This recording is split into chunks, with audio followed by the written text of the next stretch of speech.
Okay guys, welcome back to another edition of the Guitar and the Story. So in this video we're going to leap over quite a few guitars and talk about this one that I got next to me. So the reason I'm jumping ahead a little bit is because this guitar that I'm about to talk about is up for sale, and I'll go into all the details why. So don't go anywhere, stay tuned.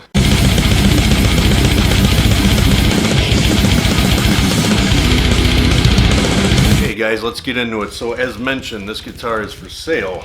And the reason for that is I got a little bit of a love-hate relationship with this guitar.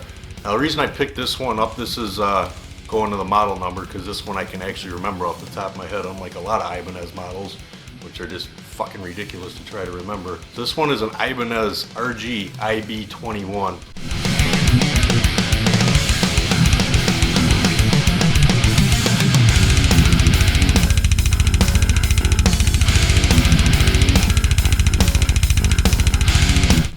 This is a 28-inch scale baritone. And you actually get quite a bit of bang for your buck with this guitar.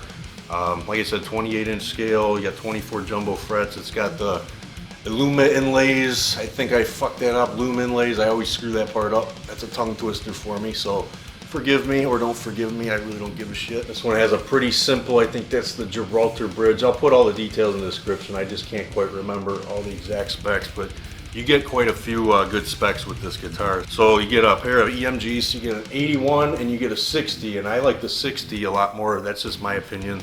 I like the 60 a lot more than the 85 when it comes to doing guitar solos, when I actually do put them in my songs or some of the other music that I record. And this one, when I bought it from the seller, they went ahead and blacked out the fretboard.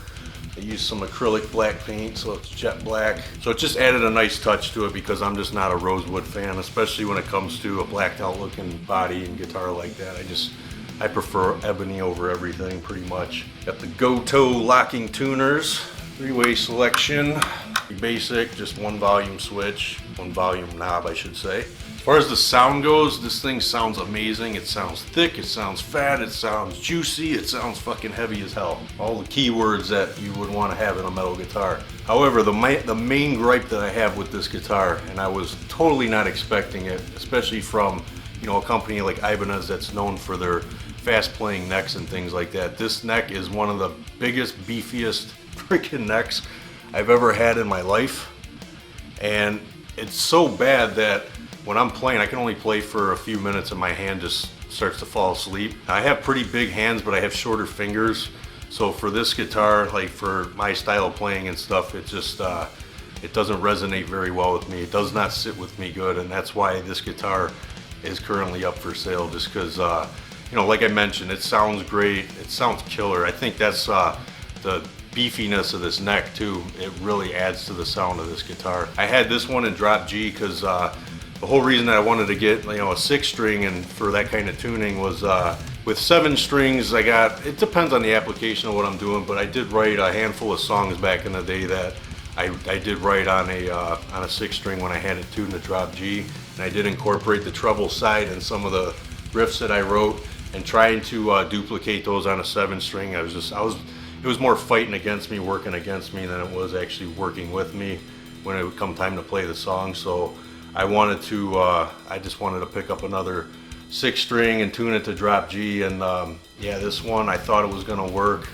but just with the neck, that's the showstopper for me. That's where I draw the line. It's got way too much heft to it. I mean, it's just freaking ginormous. It feels like a goddamn tree trunk, and that ain't happening for me. So yeah, on to the next. I gotta, you know, put this up for sale. Hopefully, you know, this will end up in the right set of hands, somebody that can enjoy it, appreciate it. Probably has longer fingers than I do, because this guitar just, yeah, it works against me. It just does not work for me. And then as far as, you know, like, obviously I talk a lot of shit, especially Jackson, because their shit coming out of Indonesia, their Pro Series and a lot of their other guitars, the QC has been absolutely god-awful, at least my experience. Some people get lucky out there.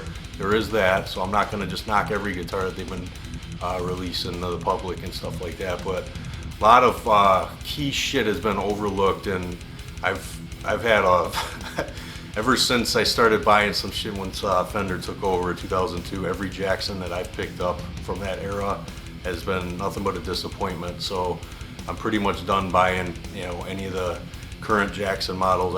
I always try to find the stuff from the 90s and things of that nature.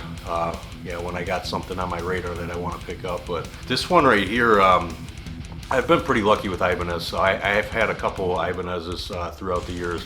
I do have an Ibanez bass in my little studio room that I've been playing on for a couple of years now, and that thing's great. I have absolutely no problems with it. I love it.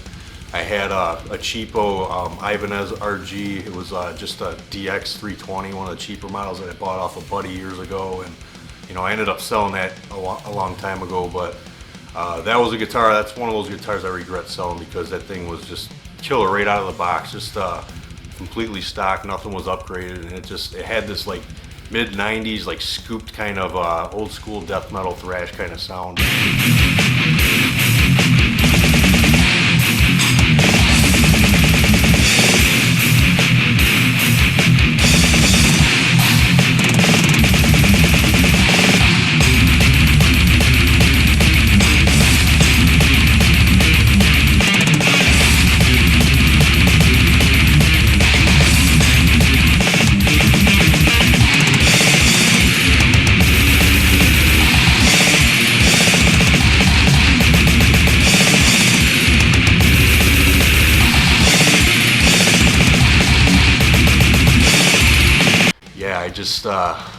I'm very disappointed that I sold that guitar. But this one here, this is another Indonesia build, and I have not found any flaws, any fit and finish imperfections whatsoever. Everything's great. The fretwork's good, no complaints there.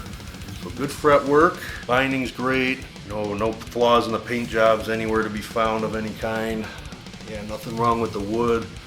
So this one is like, a slam dunk Indonesia build, and again, it sounds great. But as far as yeah, what I require just for the size of my fingers and shit like that, this guitar is just not going to work for me. So unfortunately, I got to sell it, but it's going to be a killer guitar for somebody else who's out there that they're looking for something like this and can enjoy it and appreciate it. So that's going to be it for this version of the guitar in the story, and we'll move on to another one. We'll gotta backtrack now because I jumped over quite a few. So in the next installment, we'll be talking about whichever guitar is the next one. So I appreciate you guys for coming to the channel.